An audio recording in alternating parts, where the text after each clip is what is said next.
Good morning to the English-speaking world.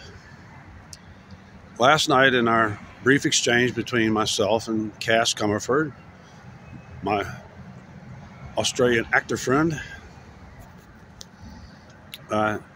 this morning after a couple of cups of coffee, perfectly, and this video is primarily about the beauty of the English language in all its forms and of its ability to comprehend it. And the bonus round is the begging office. Cass, if you're watching this, you may know what I'm talking about. Anyway, one of the great beauties about, among other things, is the fact that English is gender neutral, and it's not pitch perfect.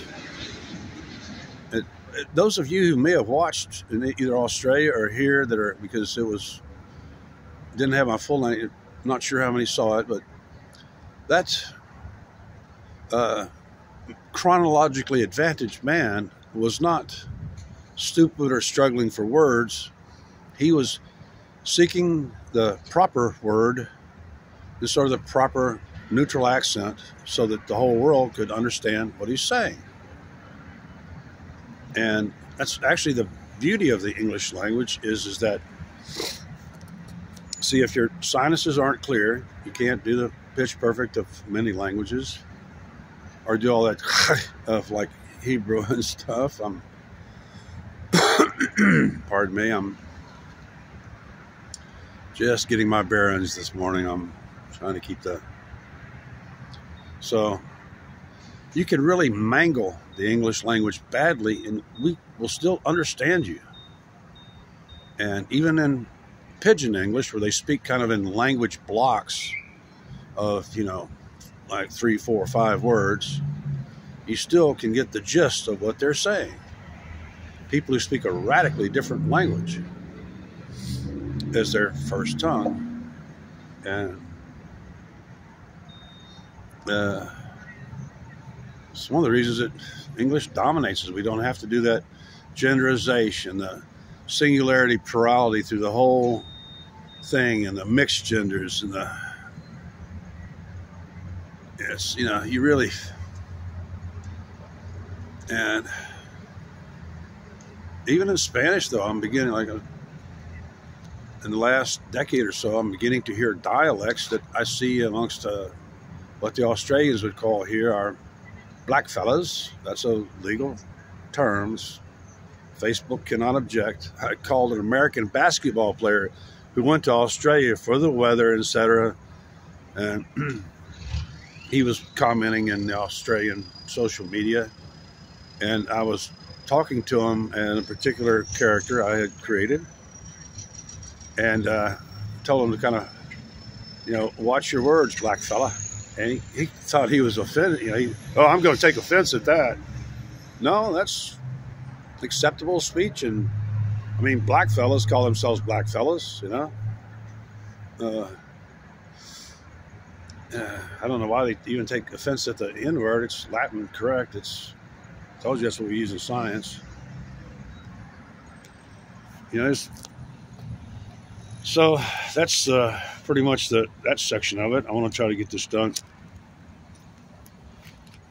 I was trying to tell Cass last night, because he thinks I may lean a little more far right than I do left. I'm actually a mixed bag, dude. I just kind of, you're the Australian beatnik. I'm the American hippie who rejected the hippies because they were violent. No, they all had that little red Mao book. They dressed in complete uniform. If you didn't have the headband and the long hair and the tie-dyed shirt, back in the day, they would absolutely not, unless you paid them money and stuff like that and brought your own t-shirt. The tie-dyeing experts would not tie-dye anything bigger than a large. They did not like big people like me. They hated anybody who may have any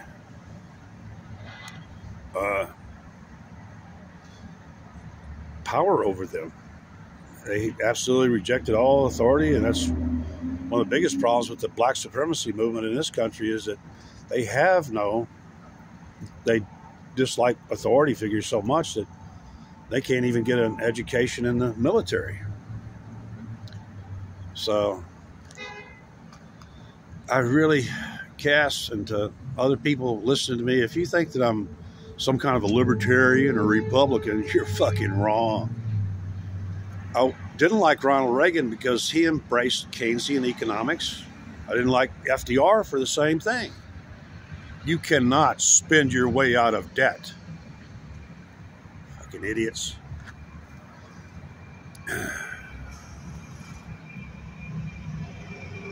Maggie Thatcher, I really hated her.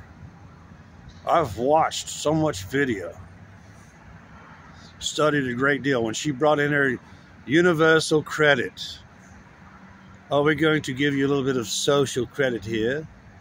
How are you going to pay that back, huh? Why is the term credit in there at all? It is your social benefits from living within that society. I remember studying the case of Hartlepool, that's Hartle Pool, not Hartlepool, Hartlepool, which is a town that George Michael's kind of encouraged in a song that some Yankee the other day said that song doesn't exist. No, George Michael's, when he was young, he encouraged people to get on the dole, to get on the benefits, and just go have a few pints with your mates and just, live the easy life. And so the Iron Lady Maggie Thatcher, no, you're a brutal bitch. Really, you really were. I watched those videos. People were really suffering. It's like giving, it's actually like giving food to somebody, and then suddenly say, "Oh no, this month you may only have, for the whole month, 5 pounds worth of food instead of a normal whatever, 30-pound meal." And that's a credit. I don't really. So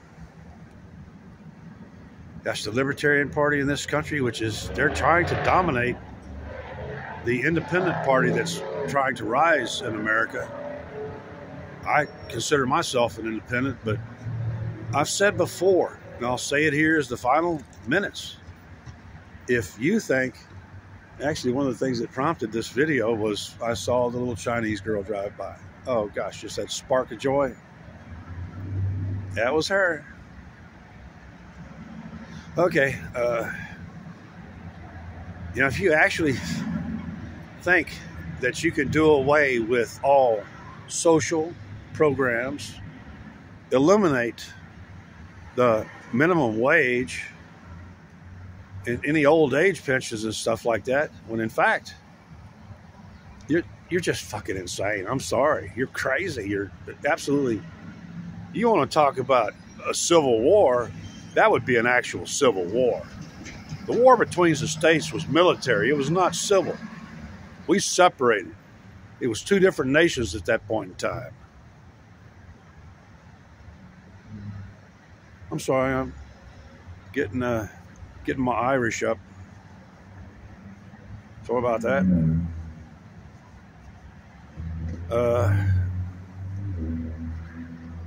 Yeah, Maggie Thatcher my ass.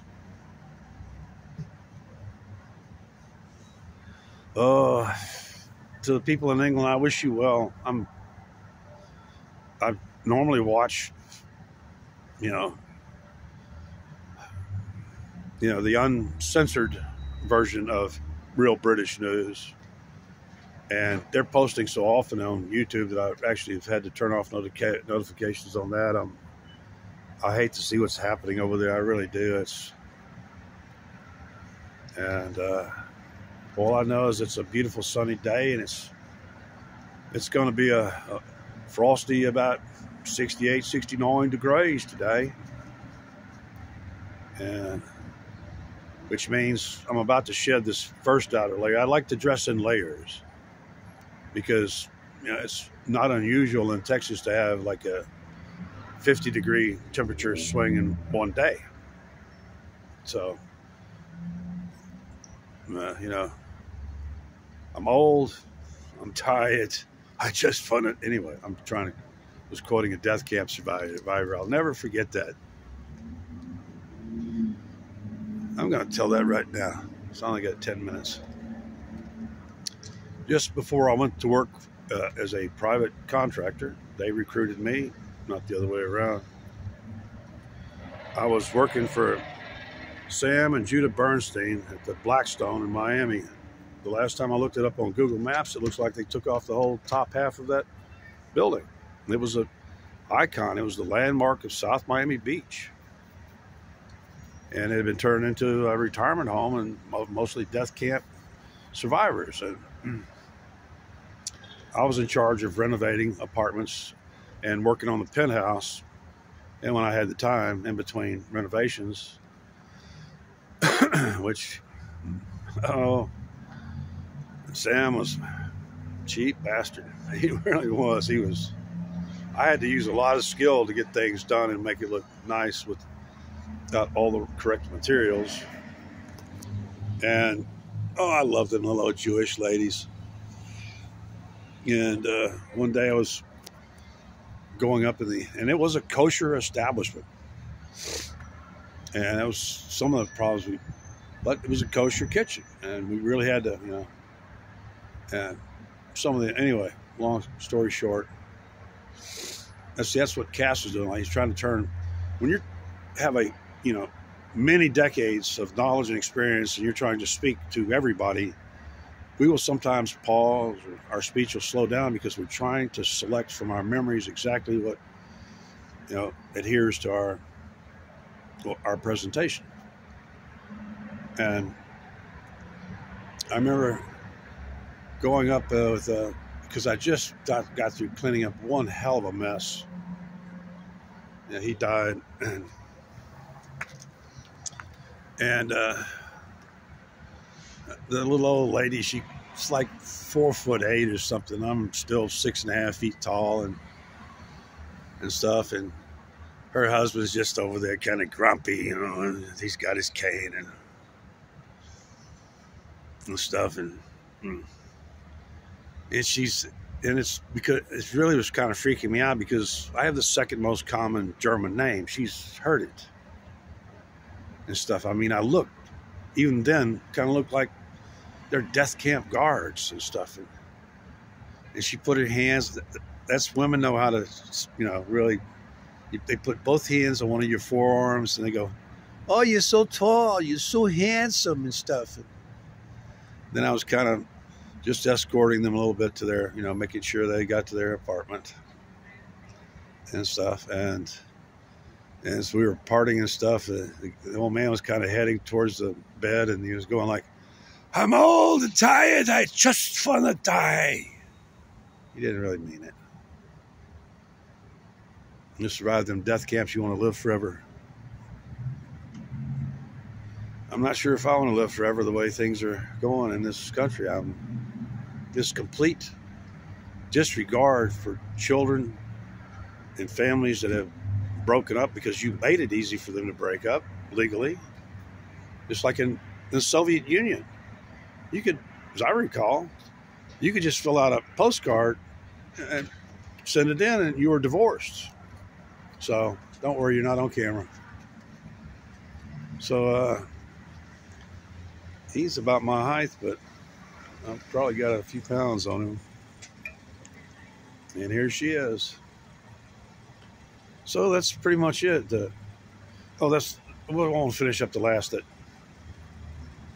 Going into a government begging office, especially with these people, they only got that job because they got the easiest degree one of the easiest you can get is sociology and stuff. And some of them, they have an agenda that is not, really doesn't include caring for you. It's mostly about caring for themselves is their whole agenda. And going and when you've been, you have some dignity, and you don't really, and going to have to, because that's really the position I'm in now, is I have been approved for housing assistance, but they want you to just come in and Englishly submit and speak politely to them and be a beggar when I'm just not. Having always been the alpha male type, I'll politely ask for something like that, but I'm not going to suck your butt to get you to do your fucking job. That's essentially what Maggie Thatcher wanted. She wanted people to come in there begging and panicked and stuff. Maggie Thatcher, I think the good Lord is going to keep you in the ground, Sheol. I don't know if you're even coming up for judgment. I think the Lord's already made up his mind on Maggie Thatcher. You were a brutal bitch. Oh, yes. The great victory in the Falklands. Universal credit, Maggie Thatcher. That's your ticket to hell, girlfriend. It's about 17 minutes. I'm out of here. I saw the Chinese girl. That was her. As she turned towards the sun, boom, out come the sunglasses. She's sun sensitive. She's a sensitive creature. That's the closest I've seen to an empath. Well, not even that. She was more like an angel. Coming to, although I'm really not sexual anymore, I enjoy the feminine and stuff. It's, who doesn't? Even gay guys like to hang around with chicks, if you're gay and you don't have like a girlfriend, you're weird. Anyway, that's enough for now. I don't really like doing the begging office thing. I have trouble being polite to people who are not really being civil to me. They're civil servants, and yet they're not civil. Come on, man.